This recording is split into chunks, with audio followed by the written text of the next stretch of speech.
Hey everyone, I'm going to be trying something new every Friday. I have been enjoying the sit-down conversations I've been having with you all and sharing just what I know about nature preschool and how to support young learners play outdoors, and I hope that you find those helpful.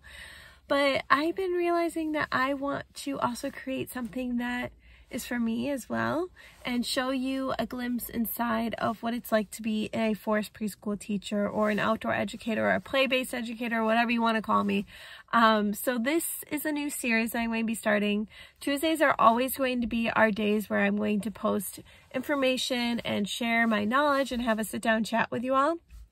And then Fridays are going to be our fun days where I'm going to take you on just a day in the life or anything that I might be working on, how I'm documenting learning, what it's like being outside and teaching in the rain. I'm going to try to show you all that. So I'm really excited about this series, and you'll have to let me know in the comments what you think about it, because like I said, I just feel like I want to show you more. Okay, so today I am in my car, obviously, and we are at my class space, one of the class spaces I teach at. I teach fully outdoors all the time with the kids that I teach with, and this class space is pretty cool. Like, we're at a children's garden that they don't use during the school year. So we're able to just use this space as our meeting place. They have picnic tables, they have different areas for kids to like run around and trails they can take. And obviously, like, my main thing is making sure that I can like see the kids and making sure that I feel safe wherever they're going. So I'll go through with you some of the techniques I use to do that. I'll show you the class space and then show you a couple of like the provocations I've set up in other classrooms I've worked at as well. So I hope you enjoy, have fun, and yeah, let's jump right in. Okay, so right over here is the group circle that we come in. There's a fence around the back. So this is where we'll sit down together and sing our hello song, share any ideas, communicate, just build our community. And this is the area that we do that in. And then this is just like a fun little path that they walk on. And then we come through here, and like I mentioned before, we have areas that we can sit. So we have a bunch of different places that we can relax, do artwork if we choose to. And then this is where we hang out. So as you can see, there's like a little path up here that goes up, and then there's a path around here that goes over this way. It's a pretty large space, honestly. So some of the things I do, I'll let you know some of the ways that I do safety in this once I get a chance to sit down to look at you all. And then over this way is just another path that they can choose to go up. Some more tables to sit at. They love this tree for tree climbing.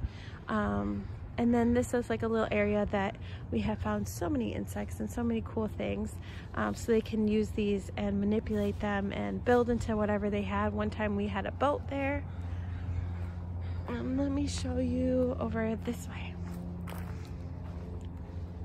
And then you come over here, and there used to be a willow.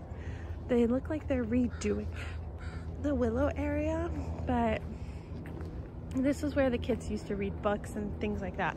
So this was a fun little area, but it looks like they're redoing it, and now it's changed a little bit.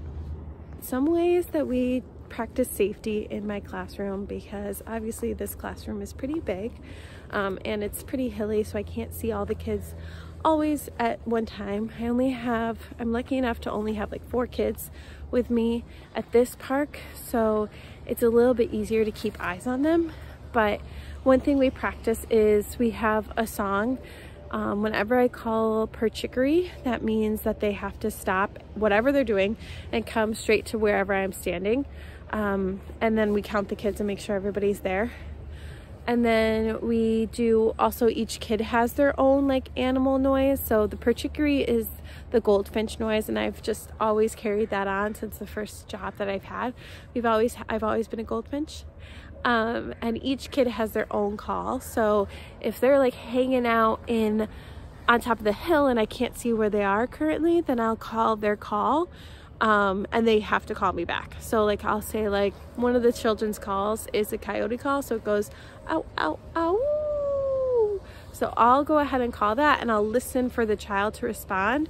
If I call them twice and I don't hear any response, then that's when I call the per-chicory or blow my whistle, and everybody comes to wherever I am. Our meeting spot is usually at the picnic tables, and then we all sit down. I count how many kids, and then I put one of the children in charge. I have the honor of working with some older children, so I'm able to say, okay, you're in charge right now, so please watch and make sure everybody stays here. I'm going to go see if I can find the kid. Chances are they're like hiding in a bush or something like that, and I just go over there and I'm like, did you hear me call? And then they come back, and we practice this often. Just then we make sure that like we're on the same page and kids know how to be safe, and whenever I call their call, they have to call me back. So those are just a couple of things that we do for safety. In an outdoor classroom that I used to work at, we used to have owls. So that meant that when a teacher was up and walking around, they were counting and making sure they could see everybody, and one teacher could be down and engaging with children. So for me right now, since I'm alone, sorry, there's people. We're in a public park and I'm goofy and I don't like it.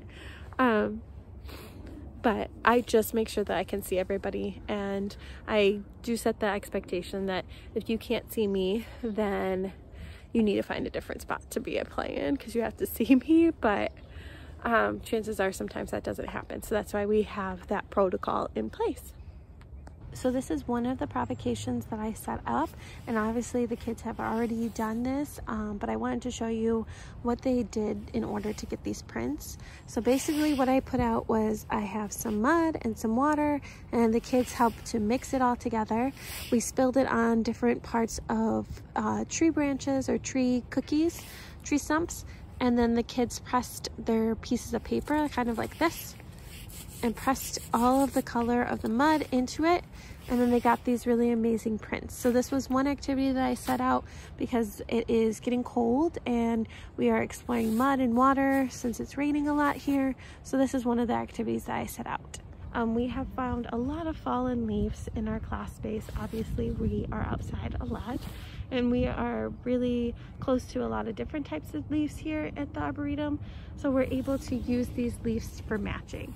So what I like to do is gather leaves with the kids, bring them back to our class space, and leave the leaves out and put the leaves that they can match, a bunch of leaves that they can choose from, and then use this as a matching game.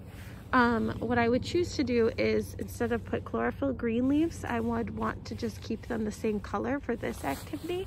But then what I'm going to choose to do next is actually find chlorophyll green leaves like this one and put the chlorophyll green leaves here, and then have them match them with the different colors. So they're looking at the shape and not matching just on the color.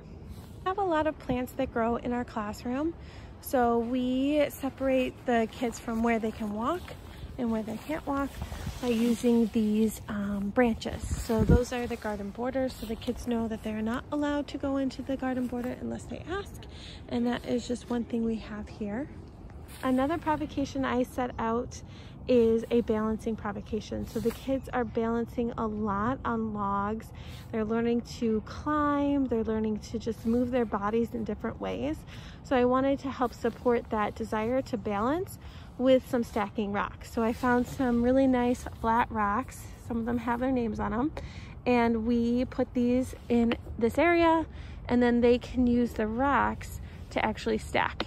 And sometimes they'll find that some rocks can stack really well, some rocks can't, and then they go around the classroom space and look for different things and try to stack different things as well. One question we get asked a lot is what we do when it is raining. So obviously we have a tarp here that hangs for us to gather under. We can take our rain gear off underneath the tarp, and this just keeps us dry on those really rainy days. We oftentimes sit underneath here to eat our snacks and our lunch, just as a way to get out of the rain and just feel a little bit calmer and stay a little drier. All right, so I wanted to show you a couple of my favorite things to keep in my backpack, especially when I'm outside with the kids in my class space. So I carry a backpack with me anytime I'm outside with kids, especially in parks and things like that where, you know, it's not a class space and I don't have an area to keep my things. So I always bring water with me so then the children can wash their hands. And the other thing I always bring is just a first aid kit. This is just an easy peasy one. We don't use everything that's in here. The only thing I would feel really comfortable giving children is a Band-Aid, and that's usually what we use. I have water, and let me show you the other thing. I bring some soap with me so we can wash our hands when they first come to class, before they eat, and anytime that we might be sharing materials, which is really rare. But something that I always keep is some soap so we can wash our hands. And then, yeah, those are mostly the things that I keep in my backpack. I always have the parents' email, or not email, well, I do have their email, but I always have the parents' phone number saved in my phone just in case. And the other thing I have is a map of where we are. Just in case an emergency happens, I have a map inside my backpack. So if I need to call, I have a place of reference to be able to be like, okay, we are by parking lot number 9. I'm with blah, blah, blah. And I just feel a little bit safer being able to communicate that and know where I am at.